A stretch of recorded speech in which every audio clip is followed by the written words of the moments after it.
Approchez, approchez! Ici même, et dans quelques instants, la célèbre troupe des Sans Soucis présentera exceptionnellement ici pour vous la farce nouvelle, très bonne et fort joyeuse de Frère Guilbert! C'est un hommage au théâtreux, une façon de célébrer aussi les comédiens, tous ceux qui aiment ça et qui en font partie, ouais. Et c'est un hymne à notre histoire, enfin notre histoire commune, de nos liens d'amitié, de nos liens de théâtre qu'on a tous les trois et qu'ils ont ces trois-là sur scène aussi, quoi. On ne peut plus, hein. On arrive, il pleut. Il ne pleut pas. Ou alors il fait froid, ça lui fait boire, il n'écoute rien, il crie comme des tordus. C'est une histoire de comédiens itinérants comme on pouvait les rencontrer au XVIIe siècle, enfin même avant. Et oui, d'avant, d'après, et ce qui continueront aussi, parce qu'à un moment donné, quand on se dit mais c'était comment avant, c'était comme aujourd'hui un peu.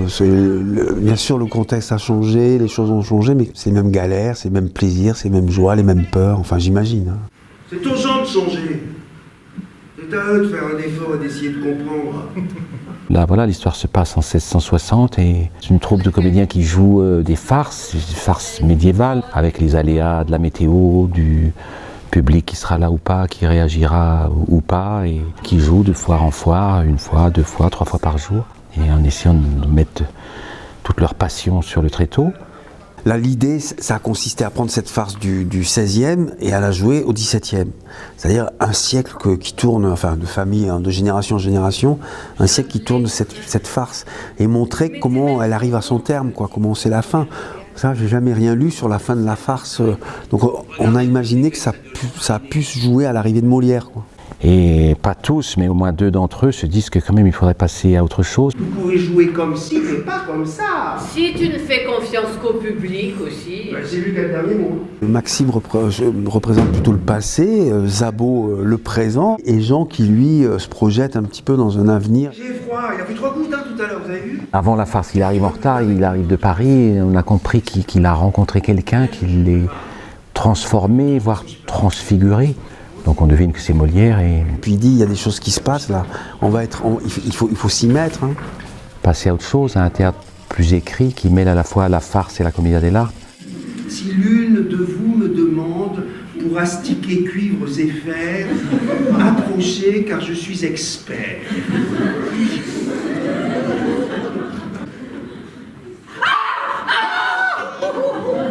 Mais comme voulez-vous si tôt? Et au milieu, vous jouez la farce. Est-ce que ça s'est fait naturellement pour vous trois? Non, pas du tout. Enfin, je sais pas si ce que les autres en ont dit, mais... Au début des répétitions, on était terrifiés de ce machin-là, quoi. Ce que ça n'est pas faire, c'est se lancer dans un répertoire scatologique très terre-à-terre, très gaulois, comme ça, très sous la ceinture. Et à un moment donné, on s'est dit, on va farcir la farce. Il faut être burlesque, corporel, tomber, se relever, se grimer, oui, grimacer. Il y a aussi une part d'improvisation. Jamais Pirome, je ne vis et je crains pour votre instrument. On s'est dit qu'il devait faire comme ça. Je n'ai eu qu'un pauvre coup. Ah bon? Ah oui. Ah bon? Ah oui, non, minable.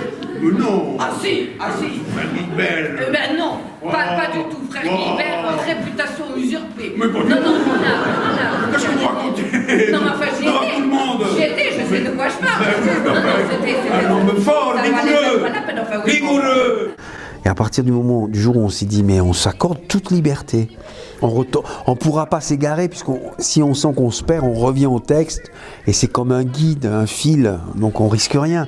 Donc on peut partir où on veut, selon le public aussi. Puisque le gars s'offre, je ne m'avouerai pas vaincu.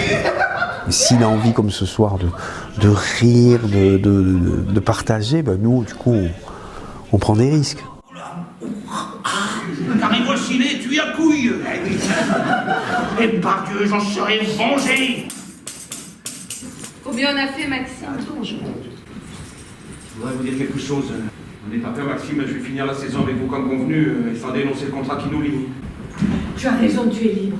Et quand on sent les choses comme ça, il faut les écouter et les suivre.